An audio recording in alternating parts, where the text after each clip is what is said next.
This thing claims it can recharge your battery while you ride. No drag, no downsides, and no plug. But I don't believe it, and neither should you. Yet.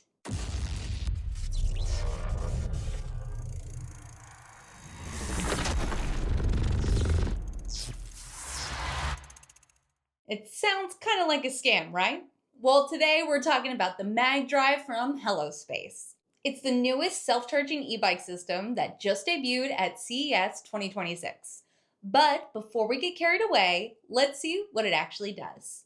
Space is a Japanese startup, and they just unveiled something called Magdrive. It's a system that supposedly generates between 100 to 250 watts while you pedal. The idea is that one battery is charging while the other is actually powering your e-bike, and then it just swaps between those two. Since it switches between the two batteries automatically, they say that it can recharge the battery in 2 to 3 hours of riding. But here's the catch. They claim that it has zero magnetic resistance, which means that you don't feel any drag while you're pedaling and while it's recharging the batteries. Let's get one thing straight.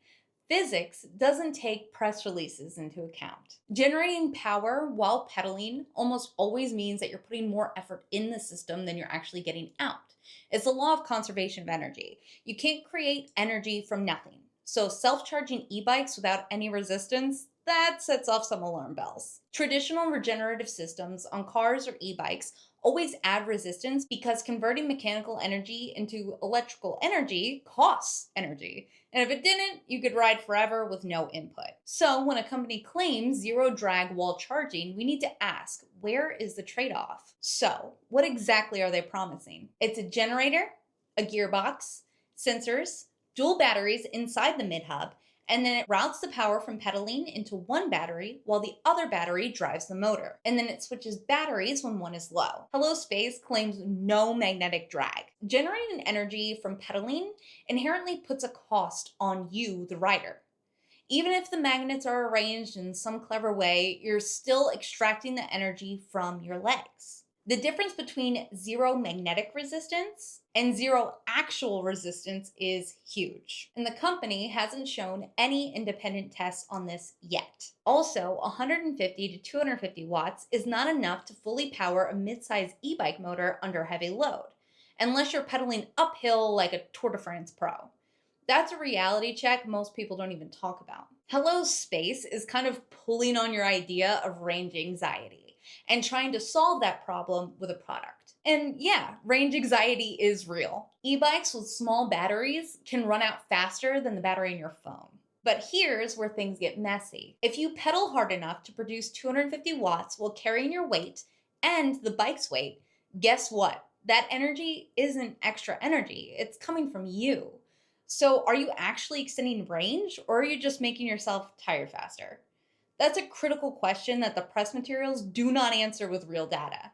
And remember, typical e-bike motors might need 300 to 500 watts to hold high speed or climb hills. So, generating enough electricity to actually top up your battery at real-world speeds is kind of questionable. To take Space at their word, you'd have to believe the generator is extremely efficient, the system harvests power without noticeable drag, and you can generate more energy than the system actually consumes. But you always lose energy whenever you convert it from one form to another. There's always resistance somewhere. Heat, friction, mechanical inefficiencies, it has to go somewhere. So the real question isn't whether Magdrive can actually work. It probably can generate some juice. The real question is it meaningful? Enough to eliminate a wall charger for ordinary riders, and enough to justify that the added weight and complexity will hold up over time. Can it hold up outside in the real world? Or can it only perform well inside of a CES booth? Other regenerative systems on e-bikes and vehicles do actually exist, but they usually add drag. Regen in electric cars works because the motors are large and heavy.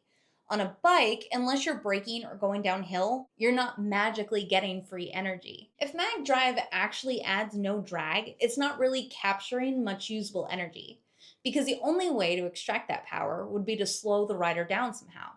Every watt generated has to come from pedaling effort. Magdrive is an interesting innovation. It could lead to clever battery management systems, it can make bikes slightly more efficient, and the demos probably do feel pretty impressive. But until we see real world testing data, independent reviews, and honest discussion about the actual range gains, I'm not going to buy into the self charging e bike hype. Watch out for their clever marketing because physics doesn't just bend for press releases. If you like this kind of deep dive into new e bike tech, make sure that you hit subscribe so that way you'll be notified when we upload our next video. Until next time, keep pedaling and keep questioning what you're being sold.